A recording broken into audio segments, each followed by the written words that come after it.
P for promo में खुशामदीद। जी तो viewers, drama serial उम्मीद की आज के एपिसोड में आप देखेंगे कि उम्मीद की सास के साथ कुछ ऐसा होने जा रहा है जिसका इल्ज़ाम भी उम्मीद पर ही आएगा। उससे पहले मेरी आपसे रिक्वेस्ट है कि आपने अभी तक हमारा channel P for promo subscribe नहीं किया तो सब्सक्राइब करके बेल आइकन को भी प्रेस कर दें ताकि ड्रामा से रिलेटेड जो भी अपडेट्स हैं बर वक्त आपको पहुंचती रहे।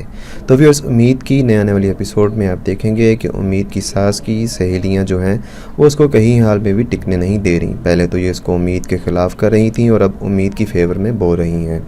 वो उसको कहती हैं कि मुझे तो ये दुख हो रहा है कि ये लोगों ने तुम्हारे बेटे के साथ इतनी खूबसूरत लड़की क्यों ब्याह दी।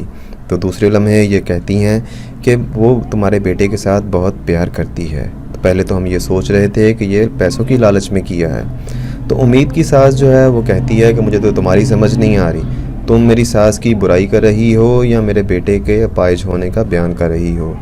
तो दूसरी तरफ जमाल साहब जो हैं वो तमन्ना से कुछ छुपा रहे होते हैं। तो तमन्ना कहती है कि क्या छुपा रहे हो, मुझे दिखाओ। तो जमाल जो है वो कहता है मेरी चीज़ है, मैं क्यों दिखाऊं आपको। तो तमन्ना जो है वो उसे ज़बरदस्ती छीनती है। अब देखते हैं कि उसके हाथ में क्या होगा। वही कोई 2 नंबरी की चीज़ होगी जिसे देखकर तमन्ना को एहसास होगा कि उसने उम्मीद के पीछे पड़ के अपनी ही औलाद जो है उसको गलत कामों पर मजबूर कर दिया।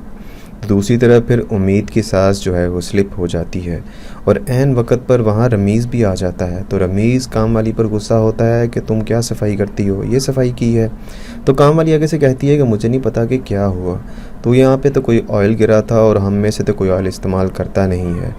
तो रमीज़ कहता है फिर किसने इस्तेमाल किया। तो वो काम वाली कहती है कि दुल्हन बेगम ही इस्तेमाल करती है। तो उम्मीद ये बात सुनकर हिचकिचा जाती है। आपके ख्याल में क्या ये उम्मीद की सास की कोई चाल है या फिर वाकई उम्मीद ने ऐसा किया है? आप इसे मुतालिक हमें अपनी कीमती राय से ज़रूर आगाह कीजिएगा। ड्रामा की दुनिया से बाखबर रहने के लिए पी फॉर प्रोमो को सब्सक्राइब करके हमारे साथ जुड़े रहें। आपका शुक्रिया। अल्लाह हाफ़िज़।